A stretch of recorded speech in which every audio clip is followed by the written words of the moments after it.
The Sunday directly after Christmas, most years, is celebrated in the current Roman calendar as the feast day of the Holy Family. This is a relatively recent feast, introduced really in the last 100 years or so. And therefore, the propers that we sing for this Mass had to be either created or picked out from some other place. In the old books, the Libros Usualis from the beginning of the 20th century, some new chants were composed for this feast, but in the current liturgy, what is suggested for us are a set of propers that initially belonged to other dates in the Roman calendar. This Introit, Deus in loco sancto suo, normally would appear on the 9th Sunday after Pentecost. And in the current calendar, it comes on the 12th Sunday in Ordinary Time, which is the analog to the old calendar. Now, why was it chosen? Obviously because God is in His holy place. God takes flesh in the person of Jesus Christ and lives in a home like any young boy lives. And so God is living in His holy place, the home at Nazareth. Now, we could ask how this Introit actually speaks of the Holy Family. I think one of the interesting things about this feast is that God's humility is really on display, that God would take human flesh and live in every way like any one of us, including living through childhood, being obedient to parents. Hopefully most of us were that when we were children. But in any case, it's interesting. I think this Introit is in fact quite a powerful one. And so we're just going to sing the first phrase, or the first two lines again, and see if this reminds you of home life or if it maybe suggests something else. And then I'll make an observation.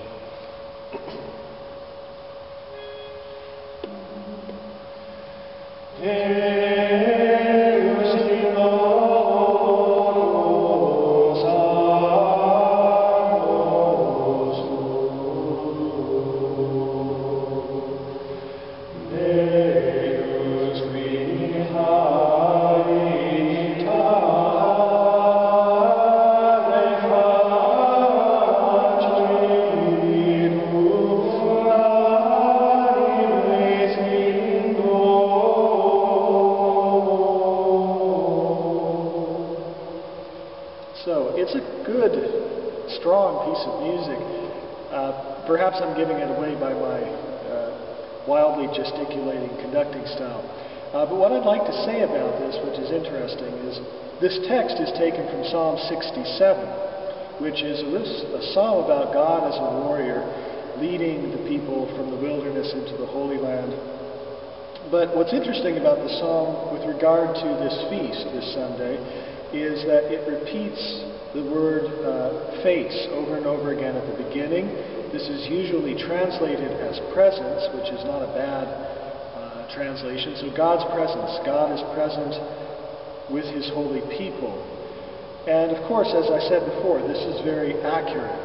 What's surprising is that God has been transformed from this warrior God into being present with His people as a child, being present as a human being, as one of us. Are these two things exclusive in some way? I don't think so. What's revealed, I think, in the gospel is that God defeats his enemies not by violence, but by love. And what it takes for us to defeat the enemy, the true enemy, which is evil and sin, is for us actually to be human beings, to be for real about discovering the nature that God has given us, and discovering the fact that God's nature is also compatible with our human nature. And when we allow God to act in us, we have no fears from our enemies. God is present. But we have to understand who our enemies really are. They aren't other people. They are the temptations that we experience in the spiritual life. Now, we're going to sing the second half once more.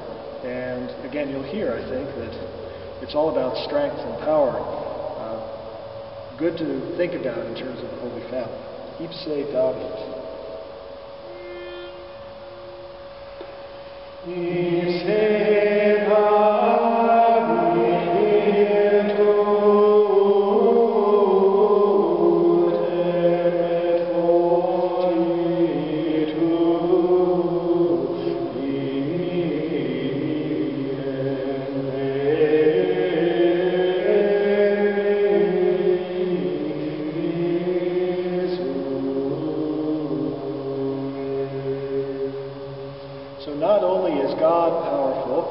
Showing his power by taking on human nature, but God gives his power to his people, plebi, suae.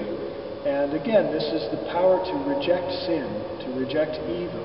It's not the power to triumph over other people, but rather to win them over, as St. Stephen won over St. Paul, by forgiveness, by prayer.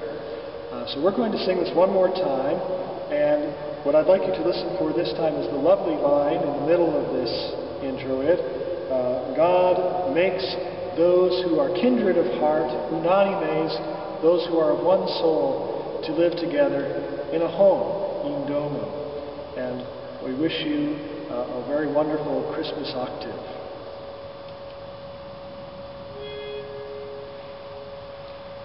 Desolate.